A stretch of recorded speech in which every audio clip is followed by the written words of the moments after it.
All right, let's talk about the Indianapolis Colts.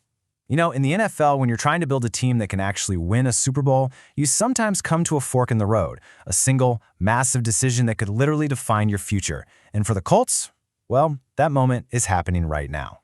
And look, let's be clear about something. The Colts are a good football team. They really are. They showed flashes in 2025 of being a team that could make some serious noise. You've got a young electric quarterback in Anthony Richardson. You've got weapons on offense, a great head coach in Shane Steichen. The foundation is absolutely there. But here's the thing. Being good isn't the goal, right? The goal is to be great.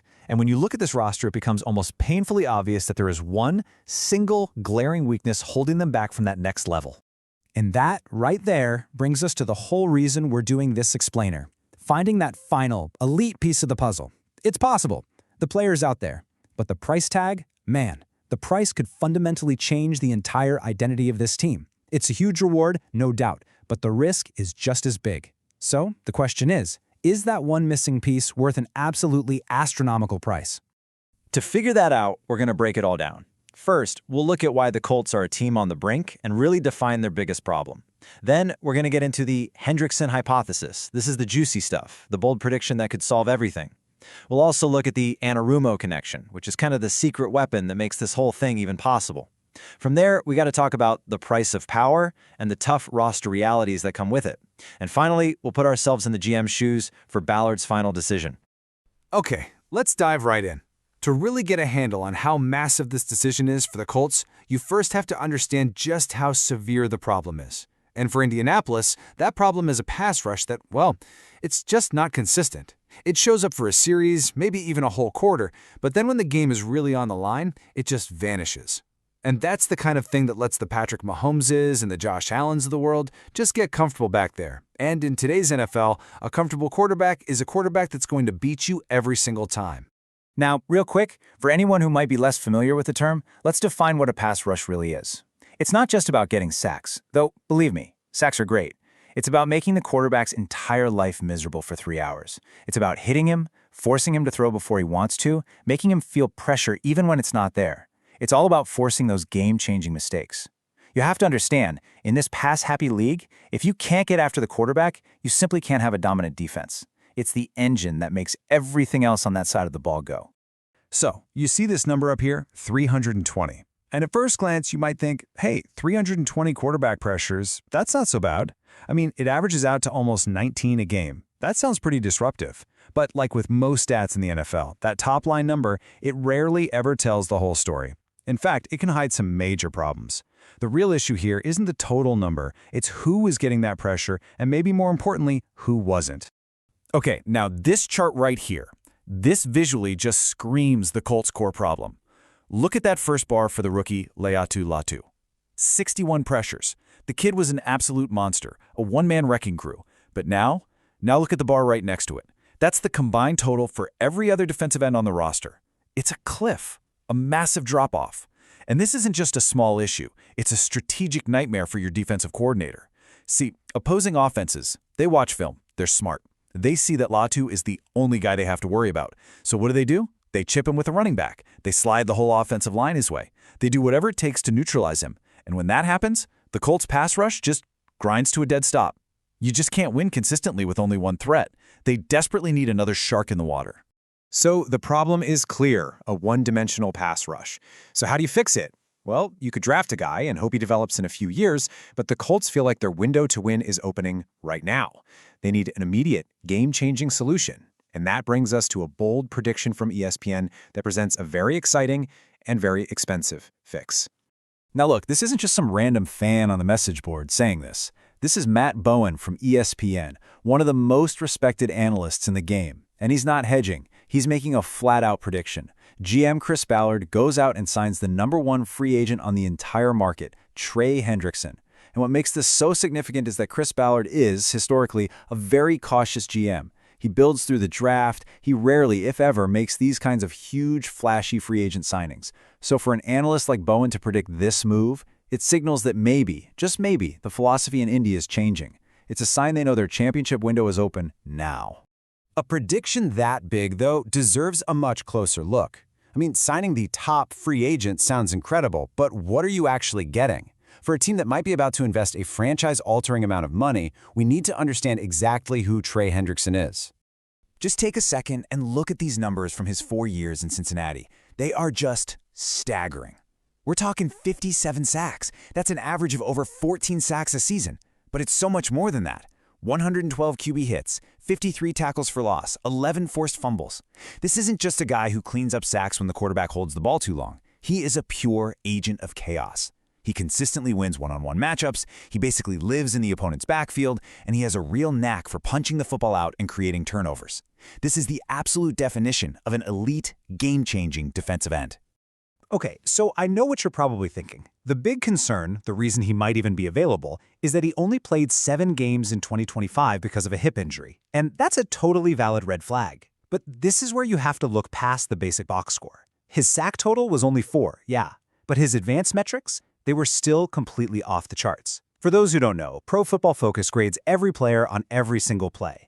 A grade in the 80s is very good. A grade of 90 is legitimately elite. For him to still rank 6th out of 115 edge rushers in pass rush grade, even while playing hurt, that tells you everything you need to know. The dude was still an elite player when he was on the field, period. So Hendrickson's an elite talent. There's really no question about that. But great players hit free agency all the time. What makes this potential marriage between him and the Colts so special? Well, the answer is already inside the Colts building. It's a crucial relationship that makes this whole thing feel less like a fantasy and more like a perfect fit. It's all about the Anarumo connection. This right here, this is the key that unlocks this entire hypothesis. This is the X factor. There is zero guesswork about if he'll fit in the defensive scheme. You don't have to ask, will his talents translate to our system? Those questions have already been answered. Lou Anarumo runs a very specific, aggressive defense, and he knows exactly how to use Trey Hendrickson to cause maximum damage because he's already done it. It is the definition of a plug-and-play scenario at the absolute highest level. And we're not just talking about putting up good stats here. We are talking about elite, top of the league, best in the world type of recognition. 4 straight trips to the Pro Bowl. That means fans, players, and coaches all agreed he was one of the best in the conference every single year. And a first-team All-Pro selection? That's even more exclusive. That's a panel of experts saying he was the single best player at his position in the entire NFL that season. Oh, and in 2024, he led the whole league in sacks. So this isn't a gamble, it's a proven partnership that produces legendary results. Okay, so perfect player, perfect scheme fit, a solution to your single biggest problem. It all sounds a little too good to be true, doesn't it? Well, yeah, this is where the dream scenario comes crashing into cold, hard reality. Because getting this kind of power comes at a very, very steep price. Every action has a reaction, and this one could cause a tidal wave through the Colts locker room. And this slide right here perfectly illustrates the tightrope that Chris Ballard has to walk. It is the ultimate balancing act. On one side of the scale, you've got the player, an elite, game-changing force who you know for a fact is a superstar in your defense. But on the other side of the scale, you have the price tag, a contract so huge that you literally cannot fit it under the salary cap with the team you have right now. You can't have both. To make it work, something, or more likely someone, has to go. And that brings us to the really hard part of this whole equation. Let's talk about the specific, painful dominoes that would have to fall just to clear the financial runway for a guy like Trey Hendrickson. This is where a general manager really earns their paycheck. Okay, so the first path is the path of clever accounting, of trying to find a win-win. You go to your star running back, Jonathan Taylor. His cap hit this year is a hefty $15.5 million.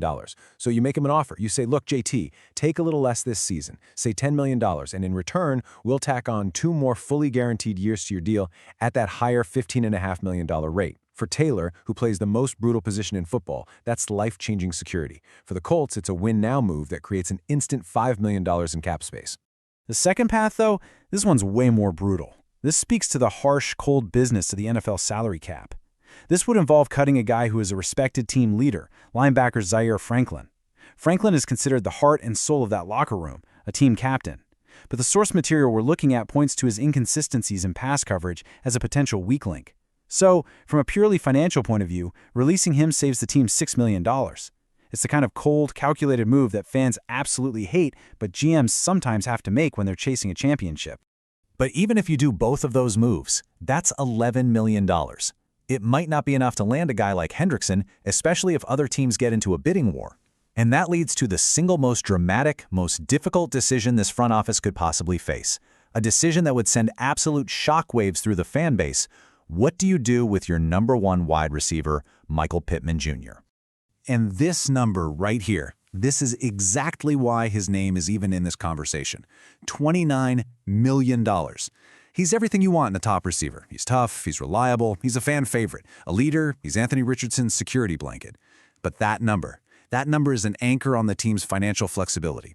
Trading him, or even cutting him, would be a deeply unpopular move, but it's the one move that would instantly free up the kind of massive, transformative cap space you need to sign the best pass rusher in the league. It's the ultimate robbing Peter to pay Paul's scenario. So, that's the whole board. You've got the glaring need for a pass rusher, you've got the perfect but incredibly expensive solution in Trey Hendrickson, and you have the painful roster sacrifices from restructuring contracts to cutting team leaders to maybe even trading your top receiver that it would take to make it all happen.